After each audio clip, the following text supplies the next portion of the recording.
Another day, another J Ferns Wife story. Bago ako magpatuka ay nagwawalis muna ako sa paligid at dinidiligan ko muna ang lupa para hindi maalikabok. Naglagay nga pala ako ng scratch pen at dyan ko pakakainin yung maliliit na sisiw na alpas. Hindi kasi sila makatuka kapag merong mga paali-aligid na malalaking sisiw kaya dyan ko sila pinapakain sa loob ng scratch pen para makakain sila ng ayos. Nilalagay ko na rin ang inumin nila para hindi lumabas ang mga sisiw sa scratch pen kapag nauuhaw. Maliliit pa kasi sila at kasya pa nilang lumusot dyan sa scratch pen. Bago ko alpasan ang mga cockerels ay naglalagay na rin ako ng patuka nila at inumin para pag inalpasan ko sila ay diretso na sila doon sa patuka. Pagkalabas ng mga cockerels sa multi-purpose pen ay yung iba ay doon dumiretso sa may scratch pen. Hindi na nila maagawan ang sisiw kaya ayan paali-aligid lang sila sa scratch pen. Kaya yung mga sisiw ay nakakakain ng ayos. Kapag naubos na nila yung patuka ay saka ko sila aalpasan. Amoxicillin Forte ang painom ng mga sisiw ngayon dahil pina-flushing ko sila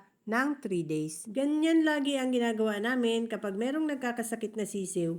Lahat ng mga sisiw ay pina-flushing na namin para hindi sila mahawa. Itong mga sisiw na nasa kabilang pinto ng multi-purpose pen ay ngayon ko lang aalpasan. At bago ko sila alpasan, isa-isa ko munang sinupakan ng Amoxicillin Forte ang mga sisiw para siguradong makainom ng gamot ang lahat ng mga sisiw. Hindi lang isang patukaan ang nilagay ko dahil hindi yan magsasama-sama sa isang patukaan. Itong mga sisiw na to ay magkakasama din dati sa multi-purpose pen kaya ayan sama-sama din silang nagkakainan dyan sa isang sulok. Ito namang mga maliit na sisiw, ayan tahimik silang nakain doon sa loob ng scratch pen. Paali-aligid lang yung malalaking sisiw kaya hindi sila naiistorbo. Hindi makakakain ang maliliit na sisiw na yan kapag walang scratch pen.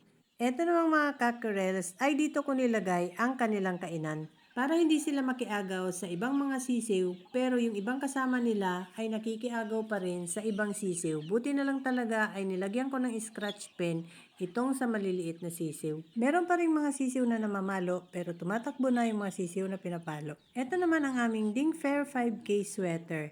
Hatching na pala ang kanyang mga itlog na nililimliman. 5 na lang silang inahin na nalimlim at nagsisimula na ngang magpisaan ang mga itlog nila. Last batch na sila ngayong breeding season, stop na muna kami dahil madami na kaming na-produce na late born. Yung 7 times winner broodcock na lang ang tinutuloy ni J Fern sa pambababa sa dalawang broodhen namin.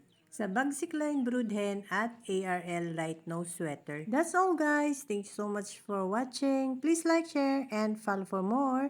See you on my next video. Bye!